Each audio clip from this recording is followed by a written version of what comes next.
Oui, bonjour. Bonjour. Bon, on va parler de l'Ukraine, évidemment, puisque la majorité de vos questions, c'est sur l'Ukraine. Et puis, on va parler également, alors je vois là, des questions, de Fred Span sur mon parcours de journaliste. Alors, on va commencer par ces questions-là. Parcours de journaliste.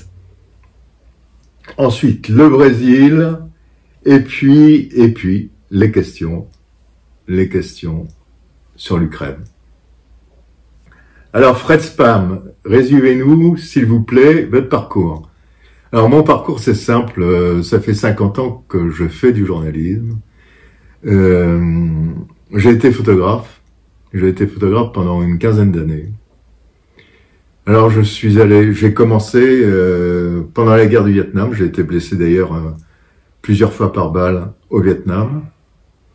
Et puis, je suis parti un peu partout dans le monde pour y faire des photos. Évidemment, pendant la guerre du Liban, j'ai participé pendant très très longtemps à tous ces combats. Et puis, je suis allé en Afrique, au Tchad, dans toute la corne de l'Afrique, etc., etc. Au Cambodge, où j'ai vu des choses abominables, dans le monde entier.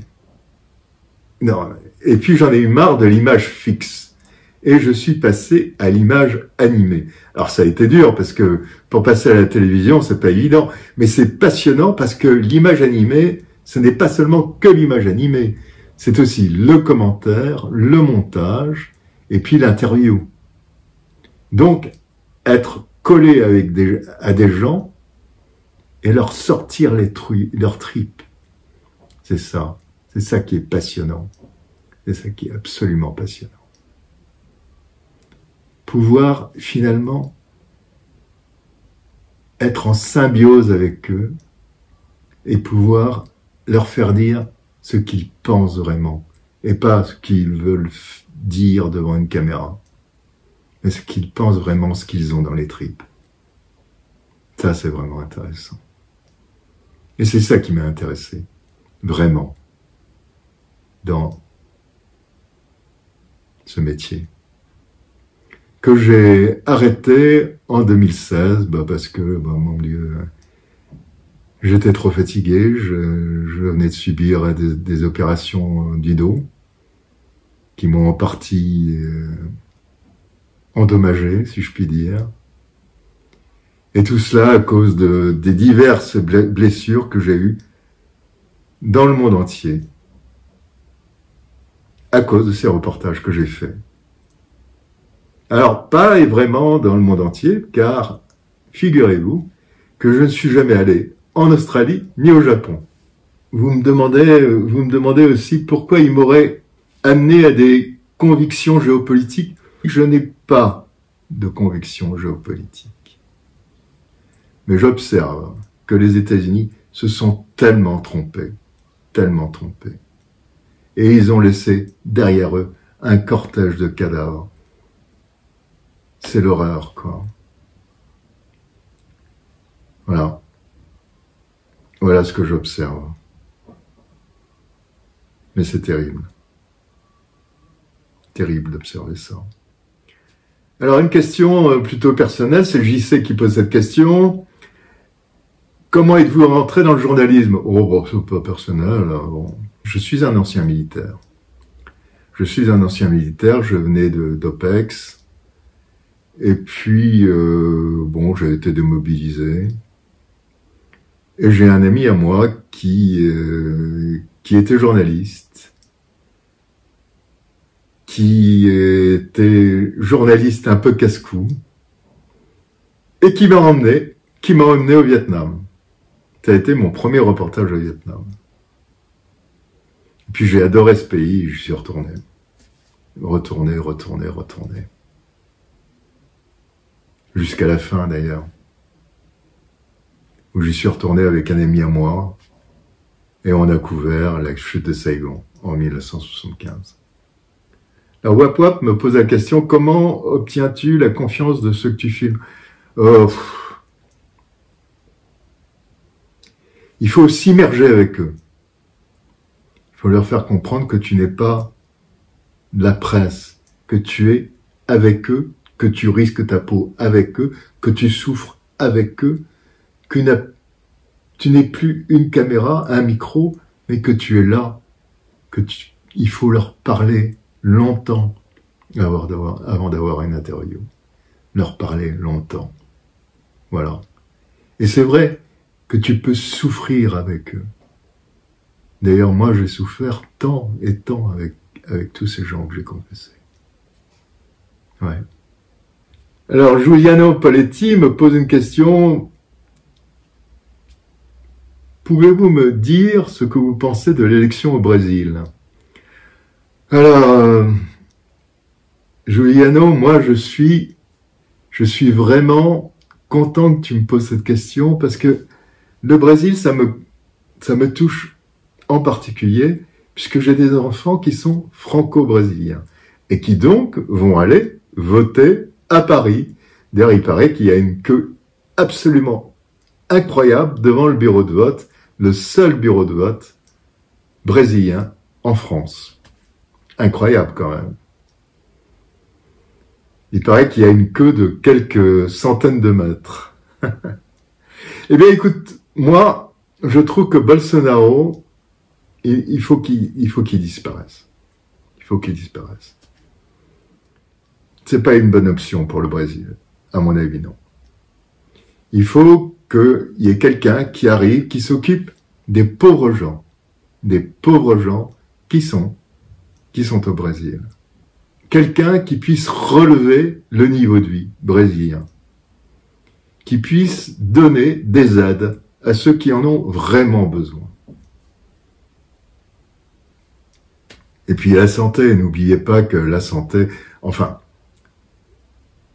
n'oubliez pas que le Brésil a eu 600 000 morts.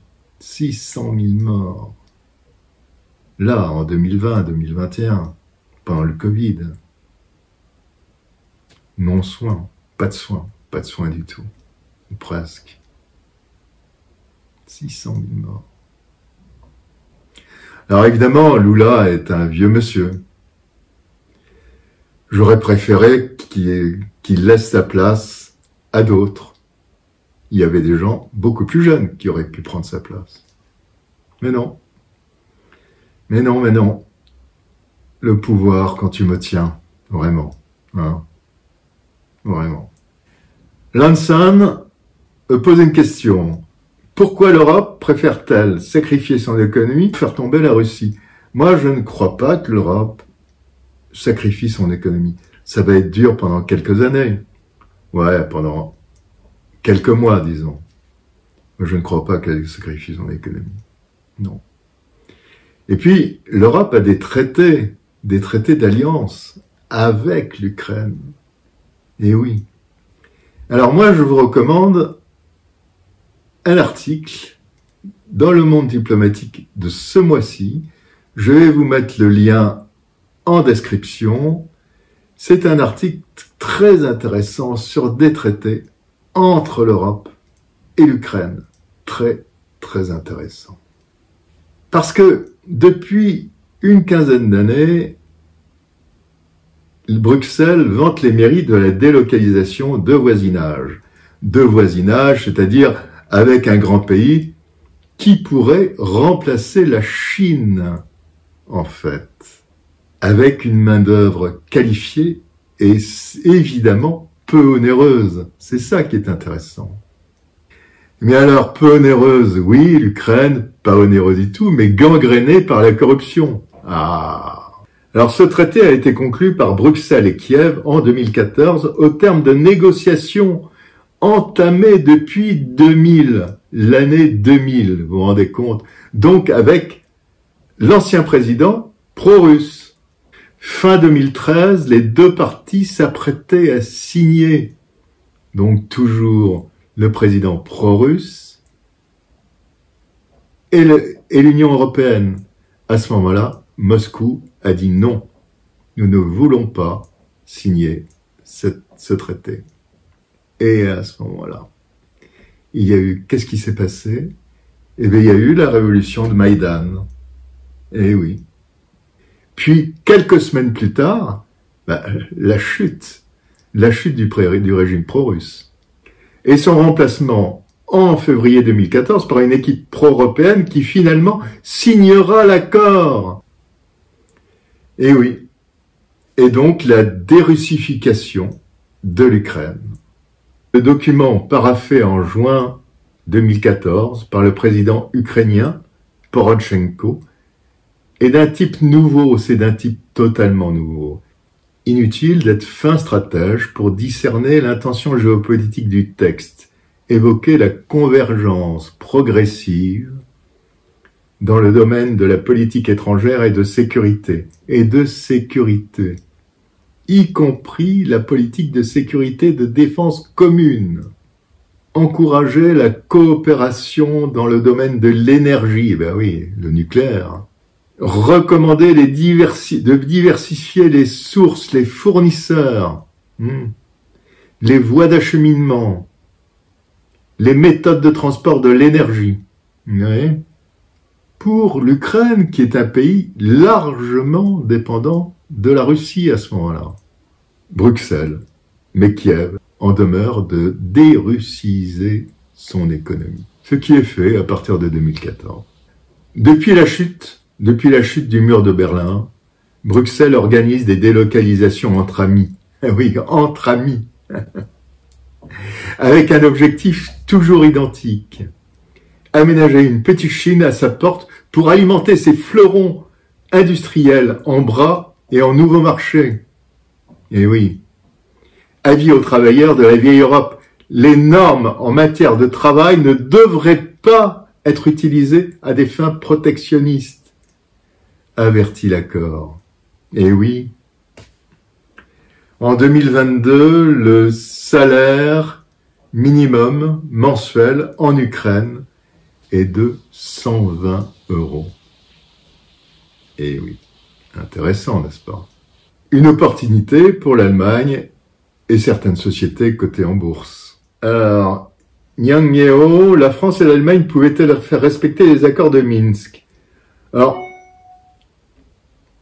moi je crois vraiment que la France et l'Allemagne n'avaient pas vraiment envie finalement. Comme je l'ai dit tout à l'heure, n'avaient vraiment pas envie de faire respecter ces accords. Voilà, je le crois. Forza Pound, comment analysez-vous la position d'Israël vis-à-vis du conflit? Moi je trouve qu'Israël, par rapport au conflit ukrainien, la position d'Israël, en tout cas au début, était très très intéressante. Très intéressante. Ils étaient à moite-moite, c'est-à-dire moitié-moitié. Ils n'avaient pas de position extrême, comme beaucoup, malheureusement, avaient pris tout de suite du côté des États-Unis. Bon. Y a-t-il eu des négociations entre les États-Unis et la Russie via Israël? Nous n'en savons rien. En tout cas, d'après Washington, il y a toujours des négociations entre Poutine et Biden. Et par quel canal peuvent-ils se parler? Il est très possible que ce soit toujours via Israël. Donc moi je trouve que cette position d'Israël est intéressante. Alors Déballage Triple me demande la question suivante, est-ce que la Russie peut-elle avoir saboté les gazoducs? Ouais, elle peut tout à fait avoir saboté les gazoducs, oui, pas de problème. Ils ont tout ce qu'il faut, les nageurs de combat, les sous-marins, etc., pour faire ça. Bon. Mais je vois vraiment pas l'intérêt des Russes d'avoir fait ça, franchement. Alors Ahmed me demande une question, bon, le rattachement des 4 régions de l'Ukraine à la Russie est-elle une fin probable au conflit? Alors moi je ne le crois pas vraiment. Je crois que, d'ailleurs on le voit bien, hein, on le voit bien, je crois que vraiment les États-Unis ont décidé de mettre à bas le régime de Poutine. Alors vont-ils y arriver? Ça c'est un autre problème, mais ils ont fait ce pari. C'est un pari malheureux, je pense, mais c'est un pari. Et donc, ils vont pas s'arrêter là. Ils vont pas s'arrêter là, toujours par combattants interposés, comme d'habitude. Ils ne vont pas s'arrêter là. Je vois mal comment on va pouvoir sortir de cette guerre. C'est absurde, c'est absurde. Tous ces gens qui sont déchirés, qui sont tués, et pour rien, pour rien. On verra dans 10 ans qu'ils ont été tués pour rien, pour que dalle. Voyez-vous, c'est terrible, c'est vraiment terrible. Bon, ben écoutez, j'espère que vous avez aimé ces réponses. À bientôt. Oui, à demain. Allez, au revoir.